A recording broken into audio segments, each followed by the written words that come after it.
To his bullies, he's just a human punching bag who never fights back. To the Korean underworld, he's the most wanted ghost in history. He was once the perfect weapon of the Death Island, a secret orphanage that turns children into lethal assassins for the highest bidder. After a mission went wrong, he escaped, choosing a life of silence as a normal student, but peace was never an option. When his bullies crossed the line and took his best friend's life, then headed to his mother's apartment to silence her, they didn't know they were walking into a kill zone. He was waiting for them in the shadows of the stairwell, and what happened next wasn't a fight, it was an execution. Now, his location is leaked, and the Death Island is sending their elite forces to bring him back. They think they're hunting a runaway kid. They're actually walking into the hands of the world's deadliest man. And it all began when he was just 5 years old, the day a man came to claim him. He placed a greasy hand on his head and declared, "From today, I am your father." To any outsider, it looks like a heartwarming adoption. The other orphans are sobbing, watching their friend leave, while their instructor offers soft, comforting words. But in this world, kindness is a glitch in the system. Suddenly, the atmosphere curdles. The same caretaker who was just smiling snaps her hands together in prayer, her voice turning into jagged glass. The mourning period is over. These tiny hands, hands that should be clutching crayons, reach for throwing knives and garrote wires. Their eyes aren't filled with childhood wonder. They're empty vessels. The instructor even leans down to whisper a bit of professional advice to a crying girl. If you're gonna fake tears, don't let your snot run. Apparently, even in a murder cult, weakness is a bad aesthetic. Behind a glass window, the director of this nightmare facility watches with the pride of a CEO reviewing a new line of MacBooks. These aren't children to him, they're programmable machines. For the right price,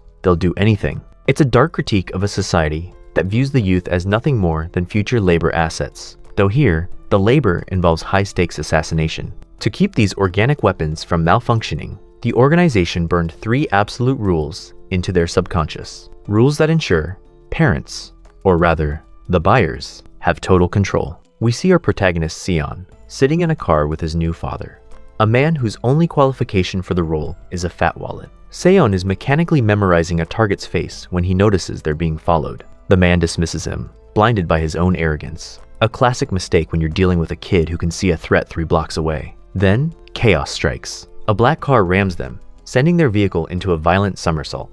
As the wreck settles, the psychological programming kicks in. Rule number 1, obey the parent.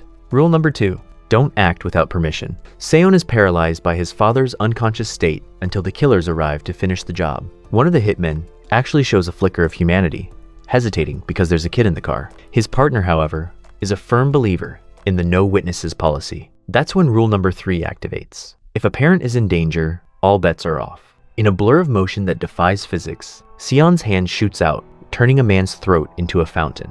Before the second killer can even process the child in front of him, Seon puts a bullet right between his eyes with the precision of a surgical laser. Back at Death Island, the director is showing off his metallic teeth like some Bond villain on a budget. He's pitching his products to a client, but admits there was a regrettable error with one specific file. Their greatest masterpiece, a boy with terrifying potential, went missing. Without a parent to command him, he's a ghost. A ghost that, currently, is pretending to be a loser in a South Korean high school. On a crowded street, Minho took a punch straight to the gut. The guy in the gray hoodie, clearly enjoying himself, asked how much that hurt. Before Minho could even catch his breath to curse him out, Joseph's voice cut through from behind. Panicking, Minho quickly changed his tune, claiming the punch scored 15 out of 10 points. So good, he couldn't even handle it. Some of the lackeys mocked him for exaggerating. Others defended the ridiculous rating. Minho silently cursed them all, just as Joseph prepared to test out a kick. Sion rushed in and threw a fake punch at Minho's face. When Minho refused to give him the same 15-point rating, the crowd immediately tried stirring up drama, but Seon played it off smooth, suggesting Minho was just having a bad day, all while Minho fantasized about how one real punch would end him. Joseph didn't appreciate Sion's interference. He slapped Sion across the face and asked why he was getting involved. Sion's response? Pure survival mode. He claimed his jaw was dislocated and that Joseph's slap deserved 100 points. He even started praising Joseph's physique from studying abroad, asking about his bench press in the most pathetic display of bootlicking imaginable. Joseph called him an idiot and told him to buy cigarettes later. Sion eagerly agreed. As the bullies walked away, Sion muttered about getting revenge on Joseph someday, then immediately contradicted himself by gushing over how cool Joseph's American accent sounded. Minho looked at him with pure disgust. This guy was the definition of a coattail rider. Then Seon put Minho in a headlock, demanding to know why he'd talked trash earlier. After that little power trip, Seon had the audacity to make Minho pay for food since he'd blown all his money running errands for Joseph. At the restaurant, Seon noticed the shop's name and asked if it was named after Minho. Caught off guard, Minho admitted his mother owned the place. Right on cue, she appeared, warmly welcoming who she thought was her son's friend and offering them fish cakes. Minho's panic set in immediately. He'd kept this secret from everyone at school, and now this jerk knew everything. Seon's expression shifted to something calculating. He realized he'd just gained leverage. Minho grabbed a pen, ready to go full John Wick if this guy even thought about disrespecting his mother. But then, Seon surprised him. He bowed deeply, apologized for not greeting her sooner, and introduced himself properly as Minho's friend. He even complimented the unique shop name and praised how hard she worked for her son. Minho couldn't predict what Seon would do next, so he tried to leave quickly, claiming friends were waiting. His mother insisted on packing snacks for everyone. Despite Minho's desperate protests, she gave Seon bags of free food, declaring that Minho's friends were like her own children. Minho's internal screaming reached critical levels. They absolutely were not. Seon left with a wicked smile and bags of free food. Minho grabbed his arm, begging him not to tell Joseph or the others. Seon just brushed him off with empty reassurances and promised to bring his friends next time. Minho's mother, completely oblivious, encouraged the idea. After Seon left, Minho exploded at his mother, demanding to know why she'd acted like she knew him when he'd specifically told her not to. Mid-rant, he caught himself and wondered why he was even yelling at her. His mother's voice cracked as she explained she was just happy to see him with a friend for the first time. She apologized over and over, asking him not to be angry. Minho's anger evaporated into guilt. He couldn't handle hearing her apologize when she'd done nothing wrong. She just wanted him to have friends, to be happy. And here he was, screaming at the one person who actually cared about him. The scene shifts again. The boys are making fun of the fish cakes Minho's mom gave them. "Dude, what is this made of?" Joseph asks. "Minho, your mom sells fish cakes, right? So I bought some." "But what is this? Why is this so gross? I really can't eat it like this." He then rubs a dirty cloth in Minho's face. "Should I ask for a refund? Or should I go to your mom and tell her I'm your little friend?" Minho's mind races, remembering how much he begged Seon not to tell anyone. "Friend? You and I are friends?" Joseph laughs. "Dude, are you going crazy? We've always been friends, and we should get along. Actually, that was just a joke. And dude, I really can't take this. I'll have to tell your mom everything." He throws the food on Minho's head. Minho, now holding his bloodthirsty pen, lunges towards Joseph's neck with incredible speed. He remembers his mother's words. She just wanted him to get along with his friends. She was sorry, and he shouldn't be angry. As his pen almost touches Joseph's neck, Minho stops, rethinking everything. Joseph, enraged, demands, "What the hell were you trying to do?" Just then, Seon arrives. "Hey, Minho, where are you at?" Everyone is on edge. The police are in the room. The window is shattered, splattered with blood. There's blood on the floor and broken glasses. We are told that day, Minho was beaten continuously for about 15 long minutes. He fainted multiple times, only to regain consciousness due to the extreme pain. Each time, he apologized, but the violence never stopped. No one, absolutely no one, intervened. In the end, it was Minho himself who put an end to the violence by jumping off the window. The aftermath of the tragedy at the school didn't lead to a moment of reflection for Joseph and his inner circle. Instead, it led to a strategy meeting. In the dim light of an old building, Joseph sat with a chillingly calm smile, his eyes closed as he coached his lackeys on how to rewrite history. They weren't going to admit to a brutal, 15-minute systematic beating. No, they were going to say it was an accident, a chaotic moment during a game where Minho was simply pushed. When one of his friends grew nervous, Joseph dropped a piece of knowledge that was far more dangerous than his fists. He understood the legal system. He explained the juvenile justice laws in Korea,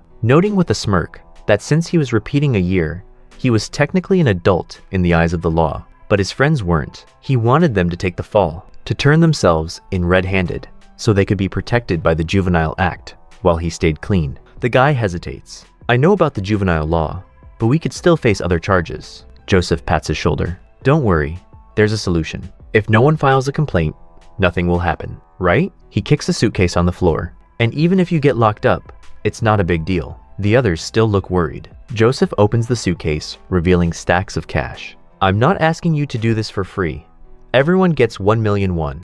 Sound good? Then he asks, does anyone know where Minho lives? Meanwhile, at an apartment complex, Minho's mom sits motionless, tears streaming down her face. At the same building, Joseph wears a black mask and asks the guy behind him, which floor? The guy replies, 5th floor. The elevator stops at the 5th floor. Another guy gets impatient. Why isn't this thing moving? Joseph loses his patience too. Forget it. Let's take the stairs. As they climb, Joseph suddenly sees a fire extinguisher blocking the elevator door. He frowns. What the hell is this? A voice calls out from above. Took you long enough? Joseph looks up. Sion sits on the stairs, wearing a cap and jacket. I've been waiting for you. Joseph pulls down his mask. Sion, what are you doing here? Another guy shouts, come with us. Sion stands up. I have a question. How did you know about Minho's fish cake shop? Only I knew about it. Joseph smirks. That's easy.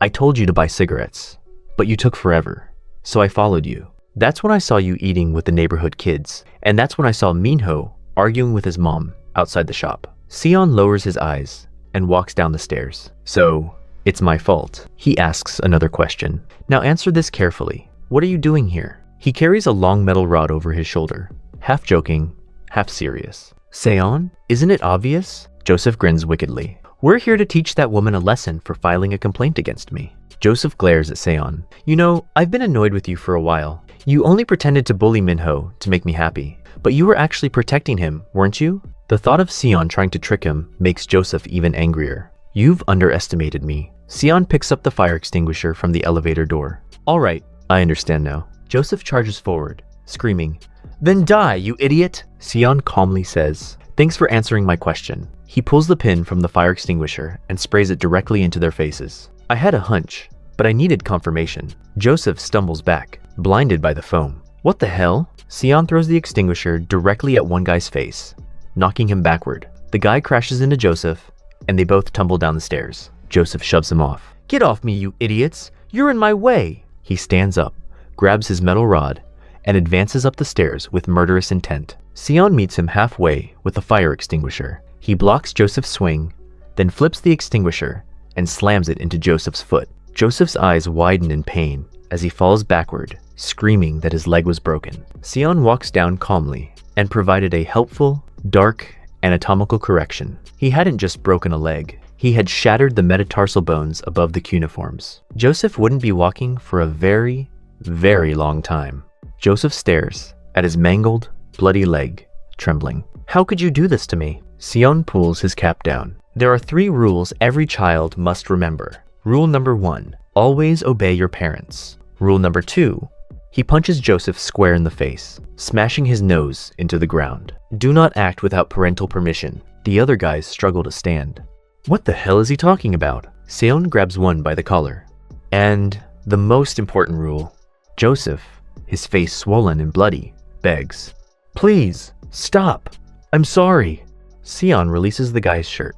If a parent is in danger, you may ignore the first 2 rules and do whatever it takes to save them. He remembers Minho's mom's words. Minho's friends are my children too. Sion lifts his foot. That means you're putting my mother in danger, so I'm going to kill you. He stomps down hard.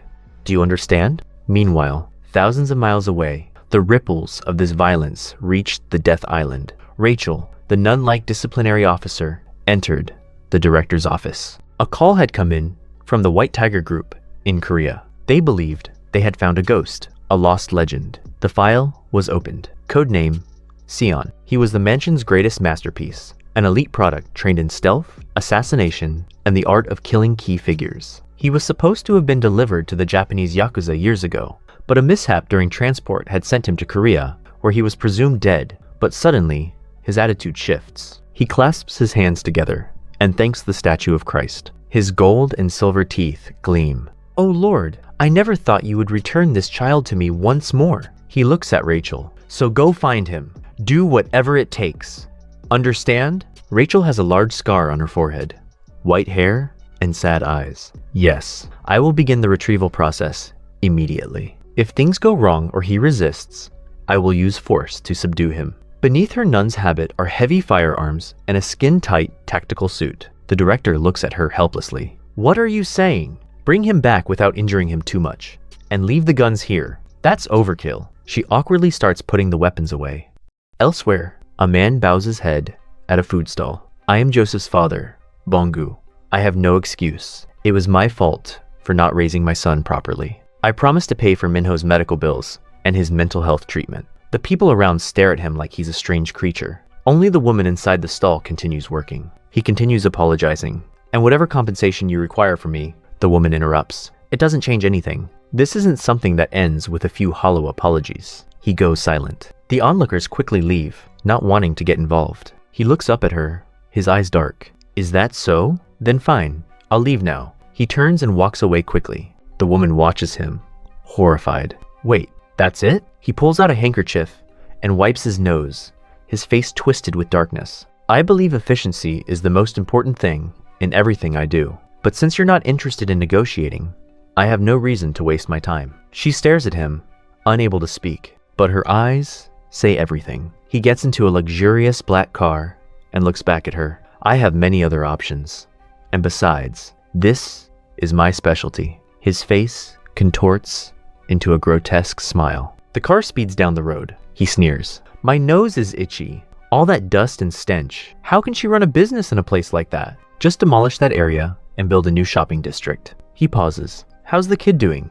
Did you handle it? The headlights illuminate his terrifying face. The driver replies, Yes, sir. Trollo is taking care of it.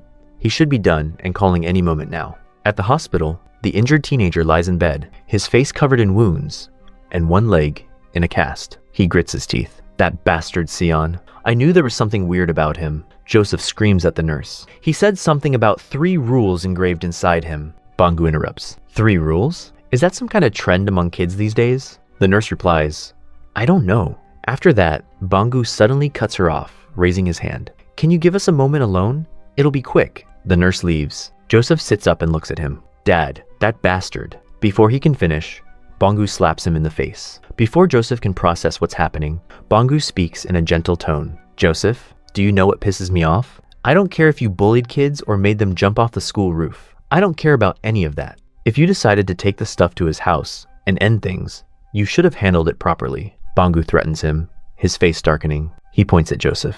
The basics of work are not making the same mistake twice. Joseph, you should take this opportunity to learn a lesson. I'll show you how adults handle things. Sion is kicked hard in the chest by a powerful force. He crashes to the ground. He's surrounded by men in black suits, like bodyguards. The man who kicked him wears black gloves. Pick him up. Sion gasps for air.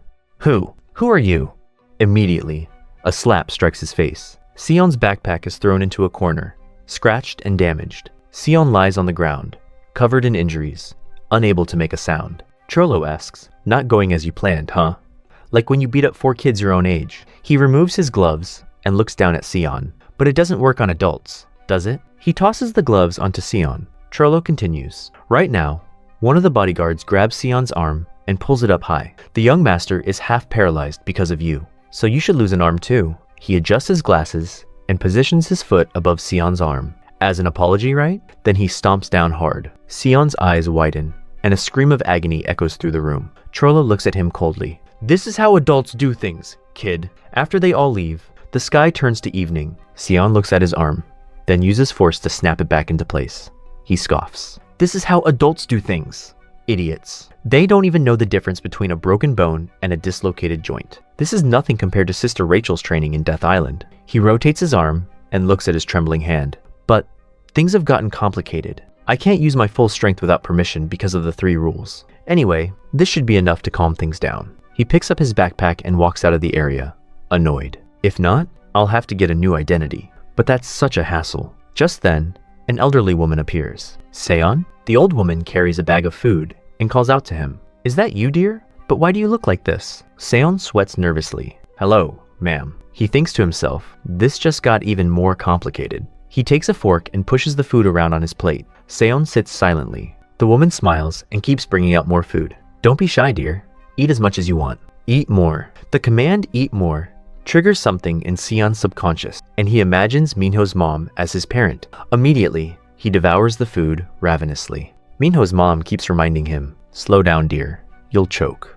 Drink some water. He gulps down the water in one go. Yes, ma'am. He sets the glass down. His stomach swells, like he's pregnant. He exhales. Thank you for the meal. She cuts some food while chatting with him. Seeing you like this makes me so happy. Sion's face falls. Is Minho doing better? She laughs when she hears this. Minho? Of course. The doctor said the surgery was successful, and they just need to monitor him. You know how strong Minho is, right? Even though he's going through a tough time, he'll get through it. The image of Minho dying slowly in the hospital, surrounded by tubes and a ventilator, shows no sign of life. Seon replies, but the woman's hands holding the knife start to tremble. Tears silently fall. It seems I can't anymore. When my son is like this, I can't do anything. She bitterly cries. She grips the food tightly. Tears keep falling. I want to destroy everything, like the pain in my heart. That man's father. I want to tear him to pieces. She slams her hand on the table, furious. Seon just watches her without saying anything. She slowly calms down and turns to him. I'm sorry, Seon. I'm so sorry. I know I shouldn't be like this. But when she turns around, he's already gone. She looks at the leftover food on the table and calls out, Seon? Night falls. At a corporate headquarters, a voice rings out. This is the summary of our third quarter results. Banggu raises his glass of wine. Everyone worked hard. Banggu Construction has reached this point because of all your efforts. He stands on an upper floor, looking down at the employees seated around tables below. He continues his speech. We will not give up, even though our parent company, Do Construction, went bankrupt. At this moment, no one notices that at one table, a server approaches with wine. Sir, would you like some more wine? The man barely finishes saying, pour me another glass, before a wine bottle smashes directly into his face. Amid the shocked gasps of everyone around, Seon smiles as he watches the man fly backward onto the floor, surrounded by shattered glass. Sure thing. Here you go. A man rushes forward, preparing to attack. Seon grabs 2 glass cups. The man shouts, what the hell is wrong with you, you bastard? Then, as the man charges forward, Seon grabs the 2 glasses and hurls them with perfect accuracy. Both glasses trap the man's hands inside them. The man mocks him. Not bad at running away, huh? When he finally realized his hands were inside 2 glasses, Seon kicks him hard. The kick sends shattered glass flying into the man's face. Seon picks up a knife and fork, advancing forward. Another guy charges. Over here! Get that blonde kid! A fork flies through the air. One by one, the utensils embed themselves into 3 men rushing toward him. The scene descends into chaos. The remaining men scramble to their feet. What's happening? What's that noise? Someone shouts, turn on the lights. When the lights flicker on, the room is soaked in blood. Bodies lie scattered across the floor. The survivors panic. What the hell? Who did this? It's that blonde kid. Find him. He can't have gone far. He's somewhere around here. Banggu stands on the upper floor, his face dark with rage. The blonde kid? But no one notices a hand gripping a knife slowly emerging from under a table. 2 hands now. The knife gleams with murderous intent. The obedient child of Death Island. Rule number 1. The parent's word is absolute. In an instant, like a flash of lightning, Seon wipes out the remaining men. He remembers Minho's mom saying in pain, like the pain in my heart, that man's father, I want to tear him to pieces. Blood drips down Seon's sleeves and onto the small knife. He hears them groaning. Seon quietly repeats her words. She said she wanted to tear him to pieces.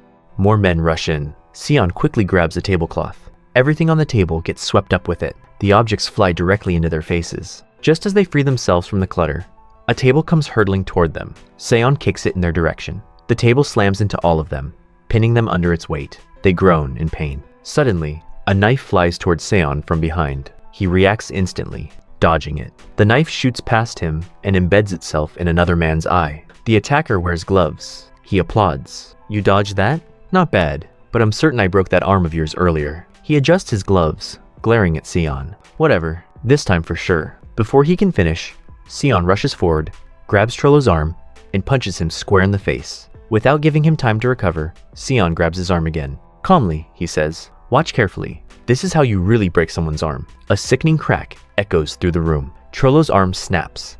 He screams in agony. Seon watches him collapse, clutching his broken arm. A bullet suddenly whizzes past Seon's hair. His eyes flash with lethal intent as he looks up. Banggu stands on the upper floor, aiming a pistol directly at him. He tilts his head. Harder to aim than I thought. Seon slowly raises both hands. Calmly, he says, it's pretty hard to hit from that distance if you're not a professional. Banggu descends the stairs, grinning. Really? You seem pretty knowledgeable. So are you a professional kid? I heard Korean kids these days join gangs or something. Are you part of that? He approaches slowly. Sion's response was a masterpiece of sarcasm. He didn't belong to a gang. If he belonged to anyone, it was the Minho snack bar. Brian Wu laughed. A desperate, ugly sound. He mocked the junk food stall in the stinking alley. He pressed the barrel of his gun against Seon's forehead, asking what that old woman had told him to do. He assumed she wanted him dead. Sion corrected him with chilling precision. She didn't say kill. She said tear you apart. Sion moved. He knocked the gun aside and delivered a strike that shattered Brian's teeth and sent blood spraying across the luxury carpet. Rule number 1. Sion looks at him without emotion. The parent's command is absolute. He quickly leaves, leaving Bangu lying flat on the floor. Bangu mutters, efficiency is the most important thing. You can't make the same mistake twice. I know who you are now. And that woman. I should have dealt with her properly back then. Next time, I'll kill all of you.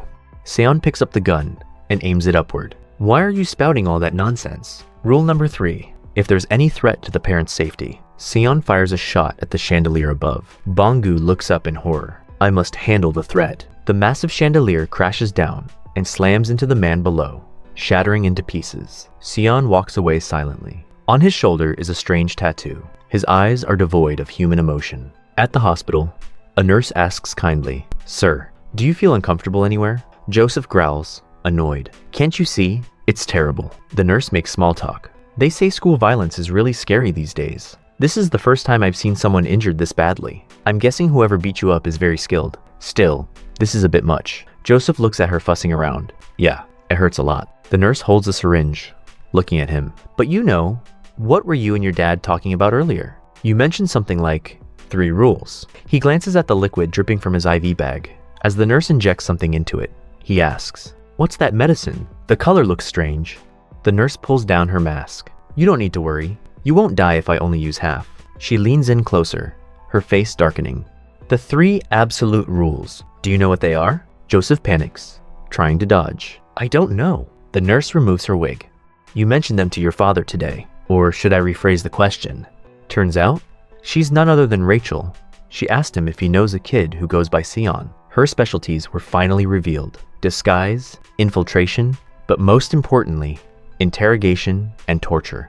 Later, Rachel reports over the phone. Director, we have a problem. She looks at the bodies scattered on the ground. Codename Sion has taken action. The director of Death Island confirms. He's taken action? What are you saying?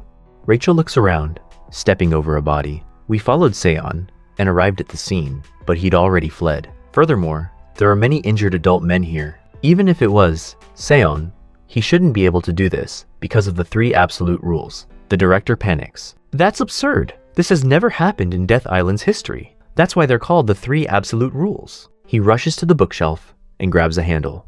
Rachel, if Sion broke the 3 absolute rules, then something is definitely wrong.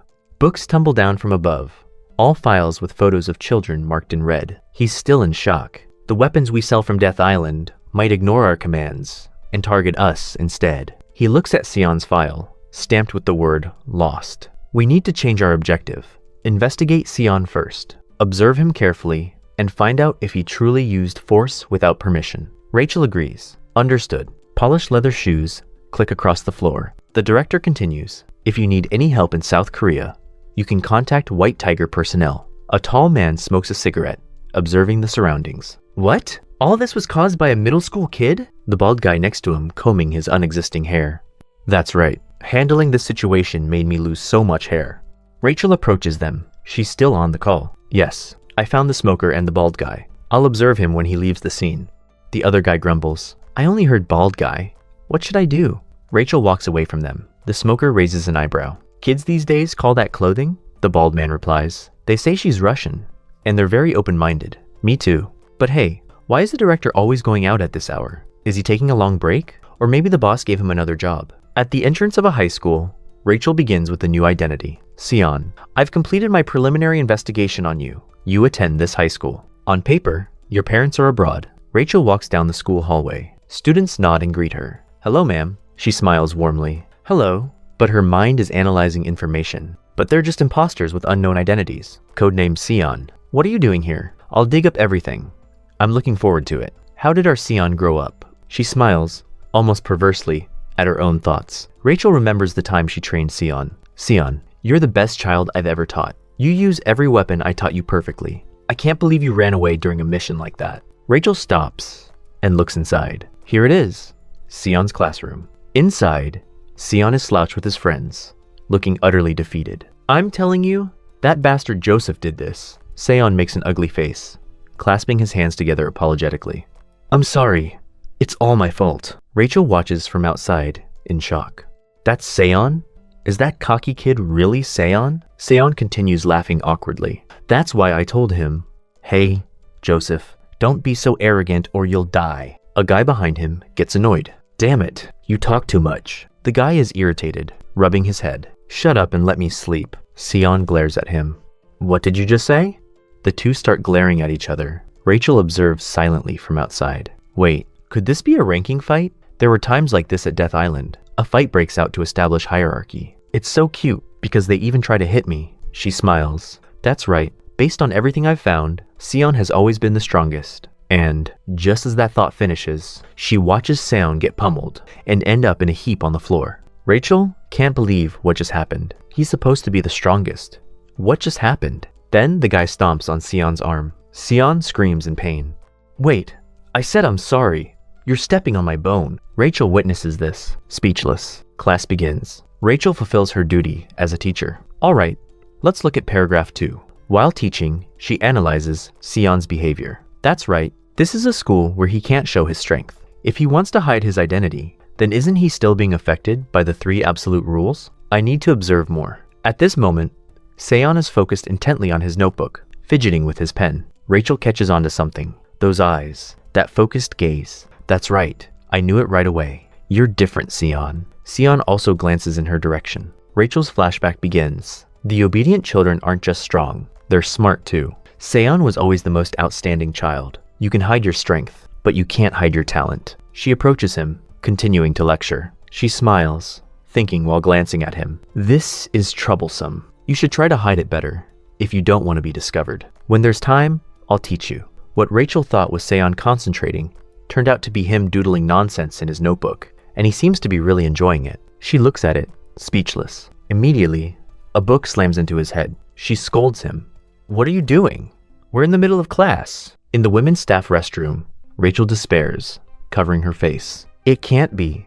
Sion can't be Sion. That idiot can't be him. She's so frustrated she tears off her disguise. She bites her nails anxiously. It's strange. Their faces match perfectly, but I don't sense any intelligence from him. Could this all just be a coincidence? There's no way that immature brat is. She changes her plan. Rachel stands up. She ties her hair back, continuing her disguise as someone else. Now it's not about protecting the 3 absolute rules anymore. I need to see if that guy really is codenamed Sion. In a flash, she transforms into a female student and rushes out of the restroom. Sion stands, waiting for the red light, rubbing his head. That really hurt. That teacher doesn't usually hit that hard. He doesn't notice Rachel following behind him with a face full of murderous intent. If you're not Sion, you'll die by my hands, kid. Suddenly, a voice calls out to him. Seon, where are you going? He looks at the woman in front of him, struggling to carry large and small bags. It's Minho's mom.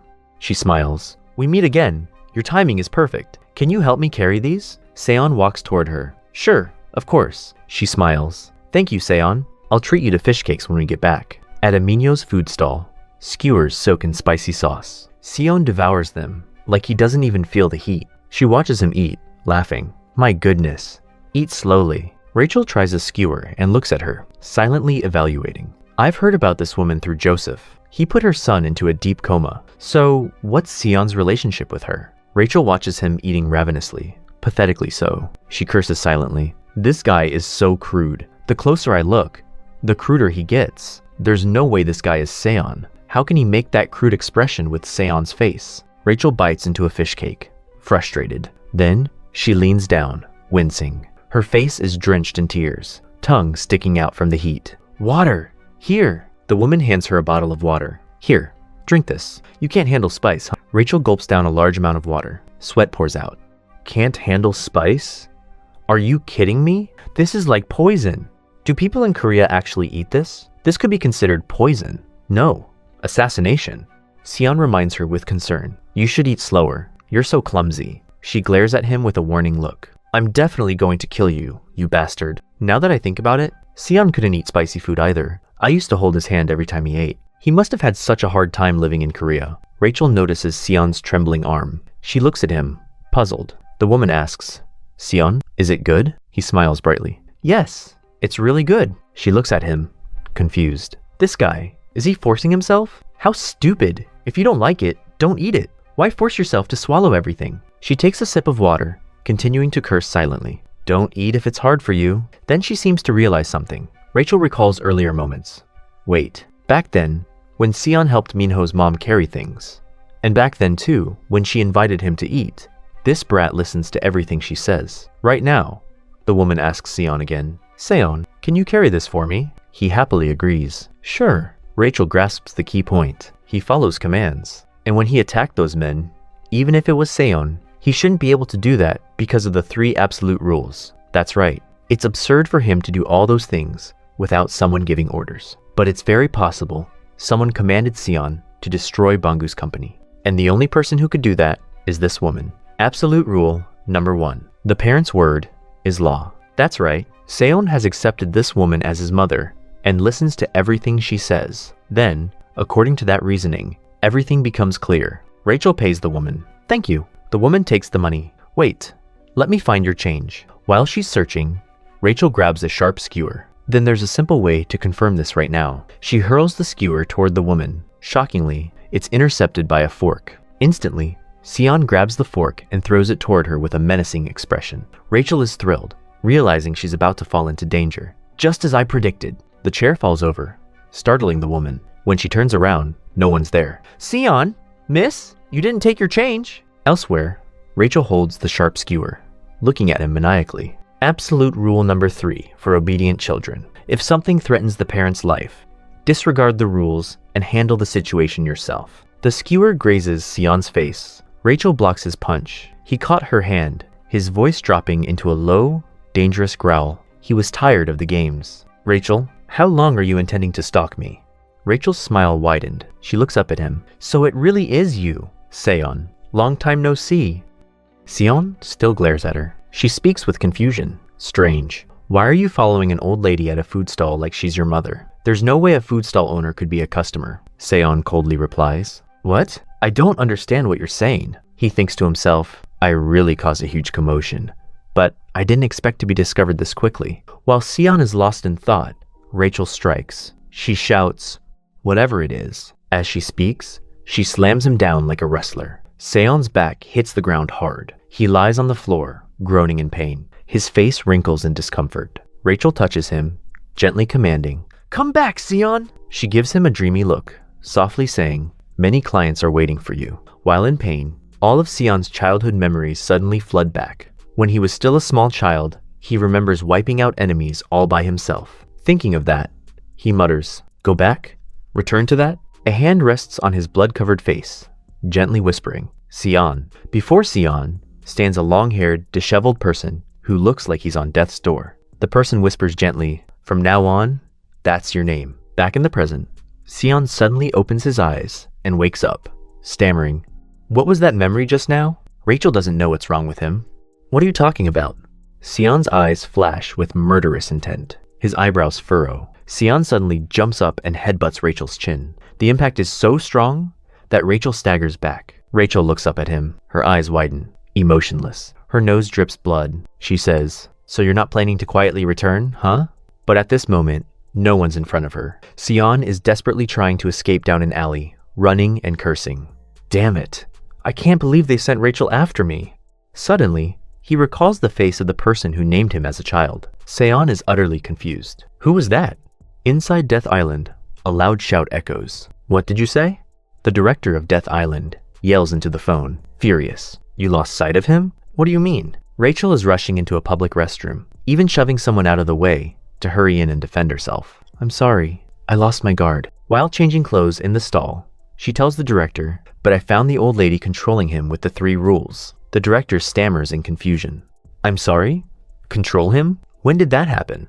Taking off her student shirt, she replies, Based on what I observed, Sion seems to regard that woman as his mother. The director strokes his chin thoughtfully. So, he's following the orders of the old lady he considers his mother? Is that true? Then he asks, "Does that old lady seem like she's deliberately using the 3 rules?" Rachel is tearing off the mask from her face. "I need more information, but right now, it doesn't seem like it." The director of Death Island makes a decision. Then, "Rachel, check on that woman first." Just as Rachel opens the restroom door, the lady she shoved earlier stands in front of her, cursing her out. "There you are, you young woman who cut in line." But the person who steps out isn't Rachel's previous form. It's an elegant, sophisticated, older woman. The lady stands there, stunned, watching her leave. Was she really that old before? On the director's end, he reveals something. There are 2 ways to seize an obedient child from their parents. The first way is, Minho's mom is suddenly surprised. "What did you say?" Rachel, in the form of an elegant woman, pushes up her glasses coldly. "I said, stay away from my child." She enters the shop, orders food, sits down, and casually recounts the situation while mocking the food Minho's mom made. "I'm always busy with work, so I can't pay much attention to him. But I didn't expect a child who can't eat spicy food would eat this low-quality food. As his mother, I'm very heartbroken." Minho's mom lowers her head sadly, murmuring, "Seon can't eat spicy food? I had no clue." Rachel sees her attitude and feels extremely satisfied. "That's right.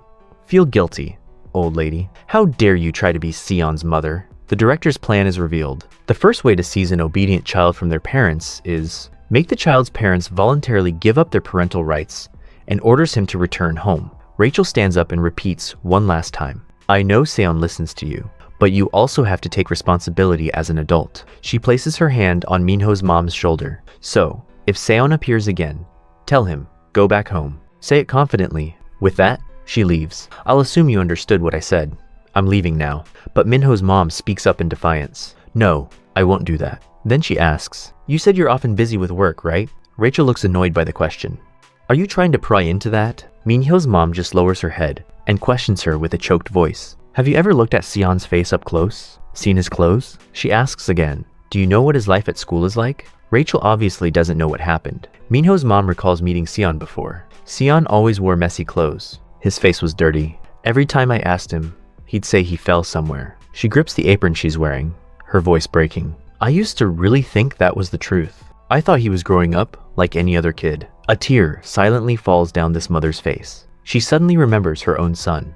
"My son also said he just fell. I can't let Seon end up like that." She remembers the first time she met Seon, a messy, unkempt student. He was the only one who helped her carry heavy bags while waiting at a red light. "So at some point, I started taking care of the boy." Minho's mom trembles, gripping her hands tightly. With a mother's instinct, she shows no hesitation or fear as she shouts resolutely, "Right now, Seon needs someone to take care of him. I can't let him end up like Minho." She tells Rachel, "If you're busy, then I'll take care of him myself." Rachel gets angry, pointing at her accusingly. "Old lady, who do you think you are to say you'll take care of him?" Minho's mom just humbly bows 90 degrees. "I'm sorry, but I can't follow your request." Rachel raises her trembling fist in rage. The scene shifts to a hospital. Rachel reports to her superior. "Director, the first attempt failed." She's removed all her disguises, laughing, and explains to the director, "That old lady is more stubborn than I thought. She insists on taking care of him." The director hears this and lowers his glasses, speaking in a low voice. "Then there's no other way. I wanted to resolve this quietly." He gives an order. "Proceed with plan 2. Rachel on the other end complies. "Understood. I'll proceed." She tears off the white tank top she's wearing. The director's second plan is revealed. The second way to seize an obedient child from their parents is, if their parents die, they'll have to return to Death Island. Rachel has put on a skin-tight, seductive combat suit. The old lady is the new target. We'll eliminate her. The scene shifts to a grocery store. Minho's mom was simply picking out ingredients, unaware that she was in the crosshairs of the world's most dangerous organization. Rachel watched her from behind a counter, her thumb hovering over a detonator. She looks at Minho's mom with hatred. "Who do you think you are? You dare steal Seon?" She presses the button, and immediately, an explosion erupts in one corner of the supermarket, causing a massive fire. The fire suppression system on the ceiling activates, spraying water everywhere. People scream, "What's happening?" Minho's mom is also surprised, looking in that direction, unaware that Rachel is behind her, aiming a gun. She speaks in a cold voice. "You can't become Seon's mother. I won't allow it." She pulled the trigger. The bullet whizzed through the air, but it never reached its target. With a metallic clang, Seon appeared out of nowhere, holding a dented frying pan. He had deflected a high-caliber bullet with kitchenware. He looked at the pan, a cynical smirk on his face, remarking that he'd seen the trick in a video game, and was surprised it actually worked. Seon bluntly throws the pan to the ground, then approaches Rachel. I knew you'd do this. He looks at her accusingly. Bombs and guns? Isn't that a bit much? Rachel coldly replies. Don't interfere. She aims the gun at Minho's mom. I'll free you from that old lady. He quickly rushes forward, shouting, I can't let that happen. As he charges, Rachel runs in another direction. While she's hiding behind a shelf, Seon speaks. The third rule. He appears out of nowhere, kicking the gun out of her hand. Rachel can't react in time. I don't need to say it. You already know, right? She pulls out a knife. I really want to take you back without you getting hurt. Rachel swings at Seon's stomach, but under his feet is red liquid pouring out. Turns out, Rachel only stabbed a box of ketchup that he'd prepared in advance. He tosses the ketchup box behind him. His eyes stare directly at Rachel. As he knee strikes toward her, Rachel dodges in time, arrogantly saying, You think you can defeat me? She sweeps his leg. Haven't I taught you already? Seon falls backward, hitting the ground. Rachel continues fighting. Fighting must have meaning. He painfully struggles to get up. She continues. This is a supplementary lesson, Seon. Rachel steps on a metal rod, looking directly at him. Tell me, what's the meaning of this battle? On Minho's mom's side, she's looking around, confused. What's going on? Suddenly, a little boy is crying pitifully, all alone. This poor child kneels down, sobbing, looking very pitiful. Mommy, where's Mommy? Minho's mom approaches with concern. Oh my, are you hurt, sweetheart? You can't find your mom? Turns out, this little boy is Egan. He turns around with tear-filled eyes, his face red, saying, I don't know where my mom is. He begs for help. Please save me. But behind him, he's holding a knife, waiting to attack.